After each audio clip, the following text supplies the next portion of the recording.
예, 한판 브리핑 김수민 평론가와 함께합니다. 어서 오십시오. 네, 반갑습니다. 네, 김웅전 의원님, 박성태 실장님도 어서 오십시오. 안녕하세요. 안녕하세요. 자, 일단 오늘 국회에서 박찬대 더불어민주당 원내대표가 교섭단체 대표 연설을 나섰습니다. 주요 발언 영상으로 보면서 헌법이 유린당하고 있습니다. 헌법을 수호해야 할 책무가 있는 대통령이 헌법을 부정하는 자들을 공직에 임명하는 반헌법적 상황이 벌어지고 있습니다. 친일파 명예회복을 주장하는 자를 독립기념관장에 앉히고 일제강점기에 우리 국민이 일본 국적이었다 주장하는 자를 노동부 장관에 임명했습니다. 그래놓고 대통령은 나는 아무것도 모른다 발뺌하고 있습니다. 이게 정상입니까? 계속해서 민심을 거역한다면 윤석열 대통령도 결국 불행한 전철을 밟게 될 것입니다. 예, 자 박찬대 원내대표 오늘 연설에서 보면 대통령이라는 단어가 총 48번 언급을 했다고 하는데 그만큼 대통령이라는 얘기를 많이 했다는 얘기죠. 네, 그렇습니다. 박찬대 원내대표는 고용노동부 장관, 독립기념관장 등을 언급하면서 헌법 부정 인사라는 표현을 썼고요. 이들을 해임하라고 촉구를 했습니다. 예. 또 대통령 거부권 남발, 22대 국회 개원식 불참에 대해서 국회를 무시하고 야당을 적대시하면서 국민을 편가르고 갈등을 부추기고 국론을 분열시키고 있다라고 비판을 했고 진짜 독재는 대통령이 하고 있다라고 날을 세웠습니다.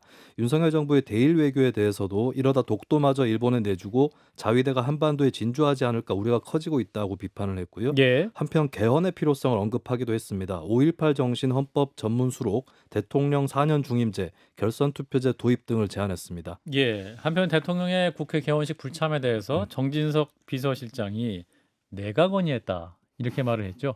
네, 정진석 비서실장은 오늘 지난 4월 취임 이래 처음으로 직원 조회를 열었는데요. 이 자리에서 20분간 조회를 진행을 하면서 정 실장이 얘기한 것이 이제 국회 개원식 불참을 자신이 건의했다라고 하는 것입니다. 대통령을 향해 조롱과 야유, 언어 폭력이 난무하는 국회에 가서 곤욕을 치르고 오시라고 어떻게 말씀드릴 수 있겠냐라고 설명했다고 전해졌고요.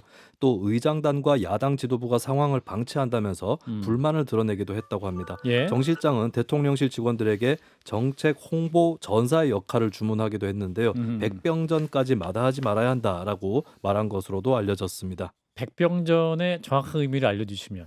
백병전 이제 전쟁에서 거의 맨몸으로 싸우는 그러니까 총에 대검을 꽂고 그렇죠. 이제 근접 미사일 전투를 오고 가는 게 아니라 미사일 아니라 그렇죠. 가까우게. 가까이 붙어서 싸우는 것을 예. 얘기하죠. 적극적으로 싸워라 뭐 이런 의미인 것 같은데.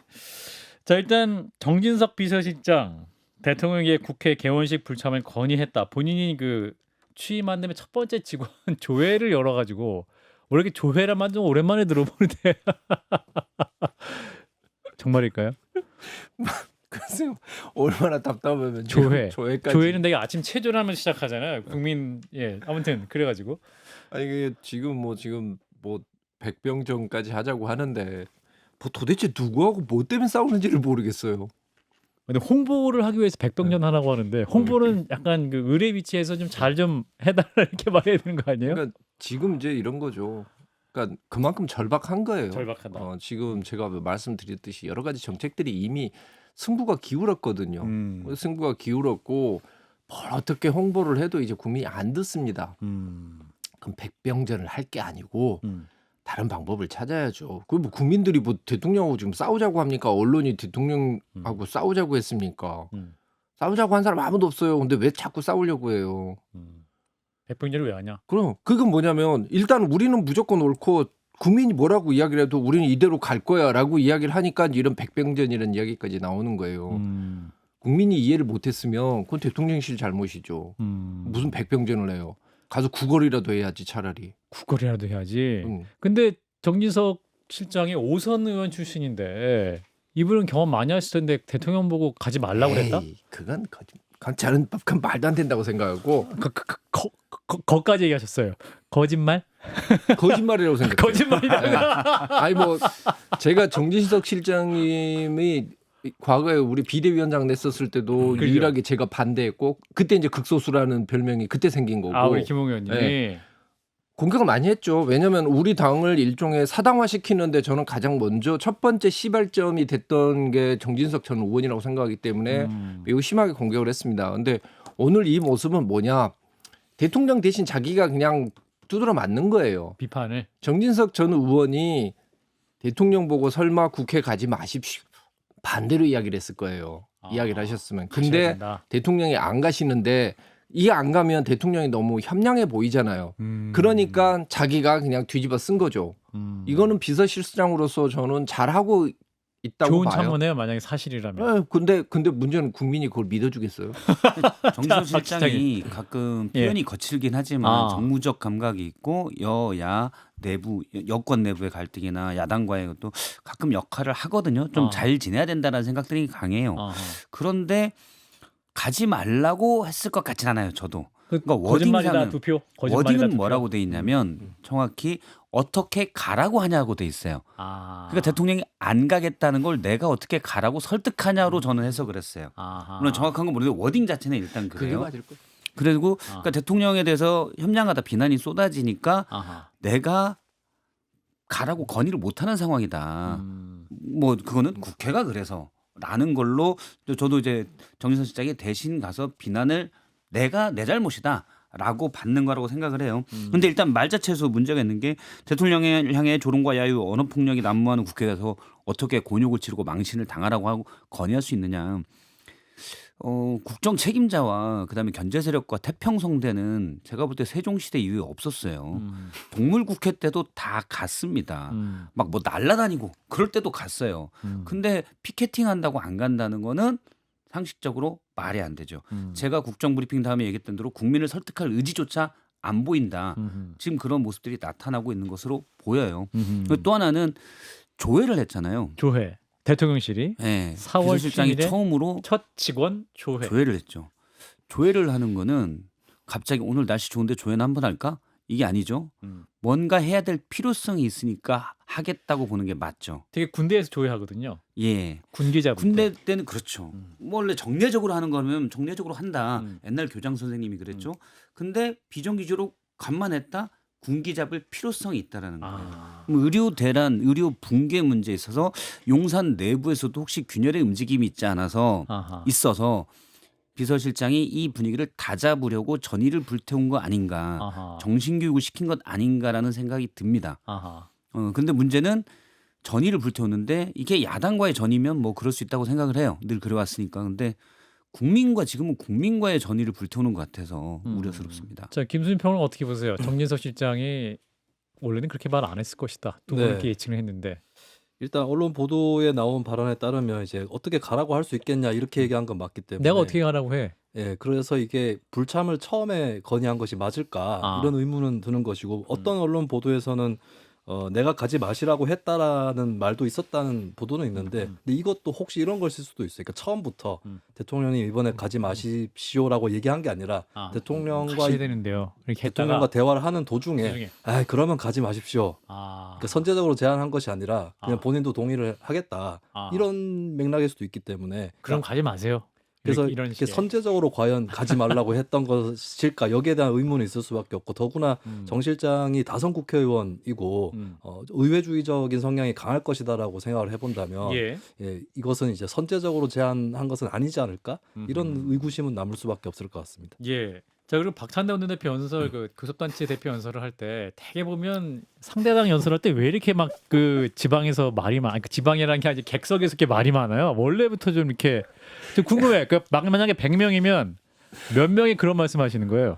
뭐 이쪽에서 한 10, 우후죽순? 저쪽에서 한 10 정도 아, 하는데 10명, 10명? 예, 아. 뭐 이제 보통 우리 지지층 각 당의 지지층들은 그런 사람이 이제 파이팅 넘친다고 생각을 하는 겁니다. 아. 그리고 대표 연설을 하러 가서 대표들이 너무 한심해요. 아. 그래서 그거라도 해줘야 예. 대표가 또 가서 보면 우리 당 대표가 갔는데 뭐 민주당에서 그냥 가만히 듣고만 있는다라고 이야기하면 뉴스도 안 나와요. 아, 그래요. 막 해주고 뭐 소리 지르고 이래야 대통령이 봤을 때 좀 싸우는구나 뭐 이래주는 거죠. 그래서 제가 봤을 때 지금 대표 연설 했을 때 딱 똑같아요. 여당이든 야당이든 서로 남 탓하고 고성 지르고 그리고 끝나고 땡 늘 똑같아요. 근데 늘 대표 연설이 그랬던 건 아니거든요. 과거에 유승민 대표가 교섭단체 대표 연설을 했었을 때는 그때는 정말 여야 가릴 것 없이 그리고 전 국민에게 큰 감동을 줬습니다. 그때도 대통령 한 분한테는 매우 불쾌하셨겠지만 그때 기억나네요. 그렇죠. 그렇죠. 평가 좋았던 네. 그때 증세 없는 복지다라고 허구다. 대표연설에서 여당이 얘기하면서 강한 레이저를 받으면서 그 뒤로 험난한 힘이 아니 대표는 시작됐죠. 그런 걸 해야 돼요. 음. 그리고 정치적인 리더는 그런 걸 해줘야 되는 것이지 나가서 뭐 맨날 야당은 맨날 여당이 잘못했고 대통령을 뭐 48번씩이나 이야기를 한다는데 도대체 야당은 국회의원이 190석인데 도대체 뭘 해서 맨날 대통령 이야기를만 합니까? 그러니까 대통령 지지율이 20대 초반인데도 민주당 지지율이 저 모양 저 꼴인 거예요. 이제 대통령 반사 이익도 별로 받는 것도 아닌데 무슨 그리고 오늘 보면 연금 개혁안도 나오고 중요한 게 많았었어요. 그렇죠. 그 거대 야당의 지도자가 그 이렇게 중요한 연금 개혁이 있으면 거기에 대해서 어느 정도 입장을 이야기를 했어야 되죠. 오늘 나올 거에 대해서 우리의 기본 방향은 무엇이다 이런 거 정도를 해야 되는데 무슨 대통령이 48번이나 나오는지 참 이해가 안 됩니다. 그렇게 대통령을 사랑하는지. 예. 아무튼 뭐 우리 여야 모두 좀 정치인들의 연설이 국민들이 좀 가슴 탁 박히면 좋겠어요. 예. 그런 게 좀 없는 게 저도 예. 아쉬워요. 그러니까 약간 망라돼 있는 느낌, 이것저것 다 망라돼 있는 느낌이고 임팩트가 없어요. 제가 데스킹을 했으면 3번 정도는 봤을 것 같은 그런 건데 좀 포인트를 줘야 되는데 포인트가 좀 약해요. 3번 다시 고쳤어야 됐다. 그러니까 의료 대란 문제가 지금 제일 현안이잖아요. 그렇죠. 근데 전체적인 물리적 비중도 좀 작습니다. 아하. 그래서 그런 부분들이 좀 아쉽다. 그래서 지금 정말 다수당의 교섭단체 대표이기 때문에 좀 더 그런 강력한 게 있었으면 낫지 않았을까. 근데 뭐 과거에도 쭉 그래왔습니다. 예. 저도 정말 유승민 대표 원내대표 시절 이후로 눈에 띄는 교섭단체 대표 연설을 들은 적이 없어요. 네, 자 방송을 듣고 있는 유승민 전 대표는 이제 출연 준비를 해주시기 바라겠습니다. 자, 우리는 또 의료 대란 걱정을 하면서 정부와 야당이 충돌하고 있는 장면을 좀 볼 텐데 한덕수 총리가 어제 이제 전공의들에게 가장 책임이 있다. 이렇게 밝혔는데 이게 지금 또 논란이 되고 있어요. 네, 어제 국회 예산결산특별위원회 종합정책 질의에서 한덕수 국무총리는 정일영 민주당 의원에게 조규홍 보건복지부 장관 해임 건의 의사가 있냐라는 취지의 질문을 받았는데요. 이에 지금은 의료개혁을 열심히 할 때지 사람을 바꿀 때가 아니다라고 선을 그었습니다.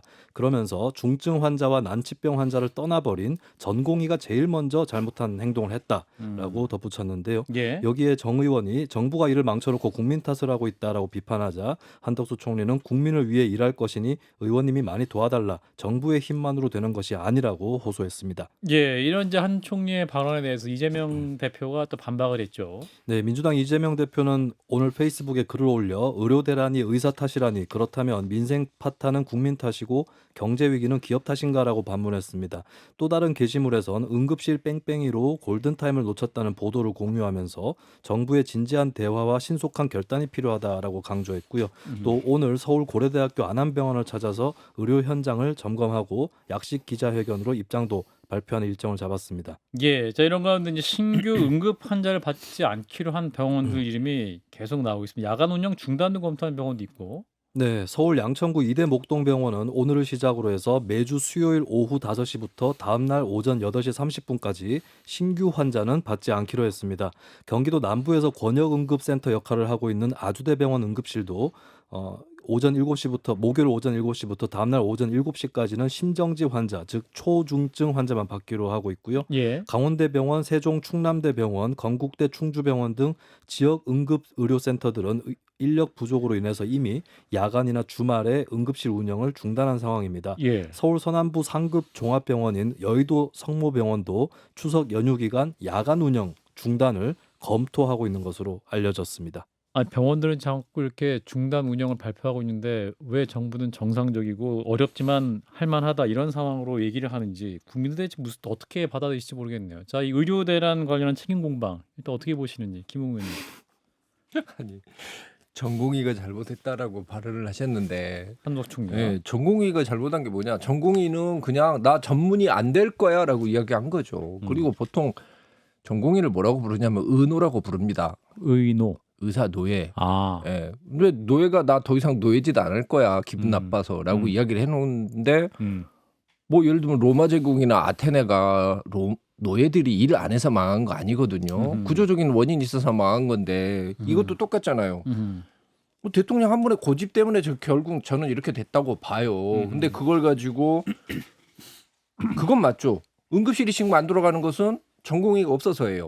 그래서 전공의 탓이다라고 이야기한 건 뭐하고 똑같냐면 사람을 찔러서 칼로 찔러서 사람을 죽여놓고 나서 원인은 심정지가 원인이다라고 이야기하는 거하고 똑같아요. 칼로 찌른 게 잘못인 거죠. 전공의를 누가 이탈을 시켰습니까? 그건 정부가 시킨 거예요. 박민수 차관이나 뭐 이런 사람들이 정말 모욕적인 이야기를 많이 했었잖아요.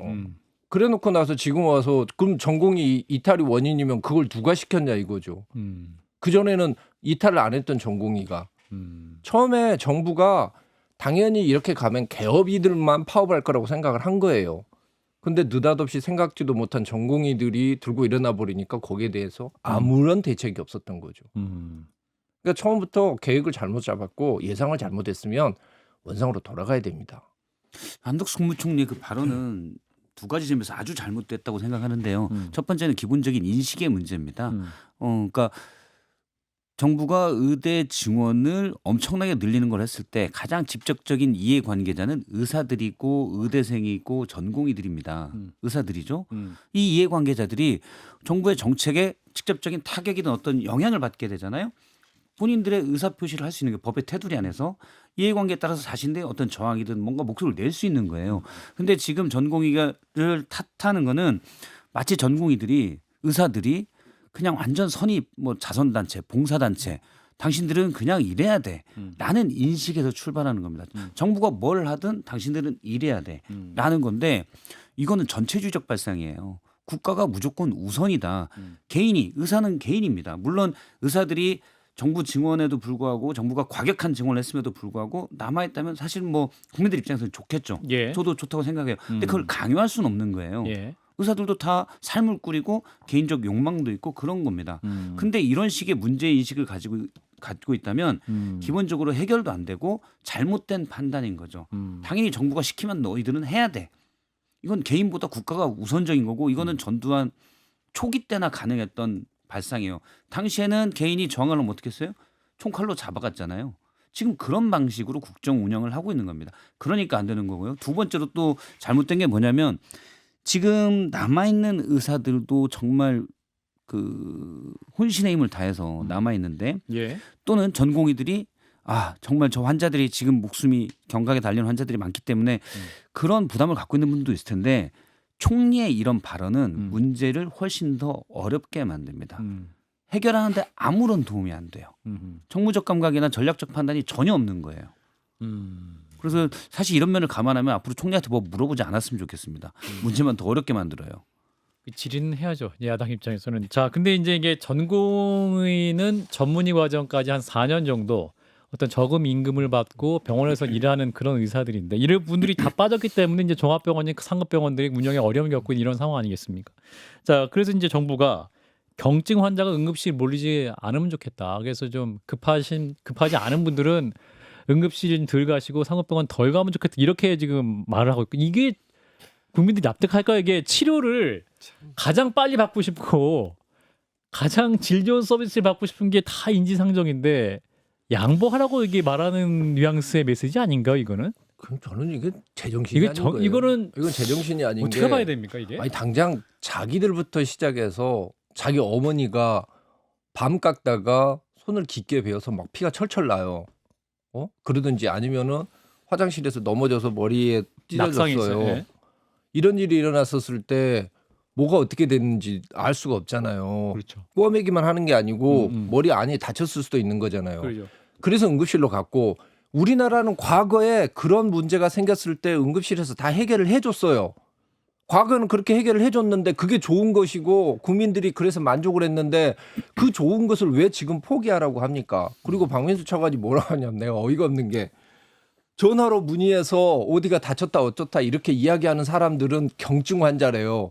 뭐 그분 논리에 의하면은 술 먹고 꽐라가 돼서 정신을 못 차리 꽐라는 좀 그렇고 술 먹고 정신을 잃고서 말을 제대로 못하는 사람이면 그럼 중증 환자입니까? 그걸 누가 판단을 해요?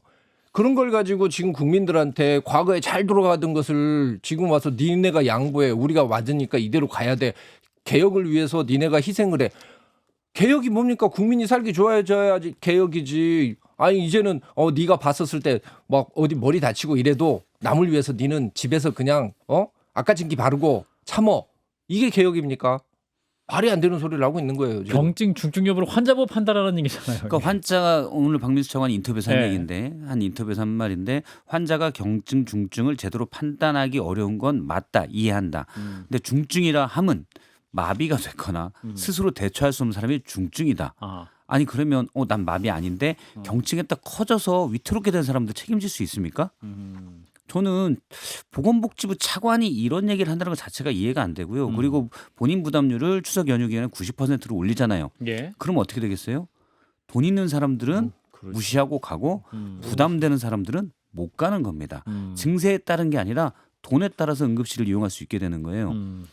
그리고 과거에 예를 들어서 그건 맞아요. 경증 환자가 우리나라가 너무 상급병원에 무조건 응급실에 간다. 이건 사실 맞습니다. 그래서 약간 시정이 돼야 되는데 그거는 아주 긴 기간 동안 꼭 상급병원 응급실을 안 가도 되는 방향이 있습니다가 풍족하게 이루어질 때 사람들 의식과 습관이 서서히 바뀌는 거지 갑자기 의사가 없어서 상급병원 가면 안 됩니다라고 하면 어떤 일이 벌어지냐면 많은 시민들은 실제 제 주변에도 봤어요.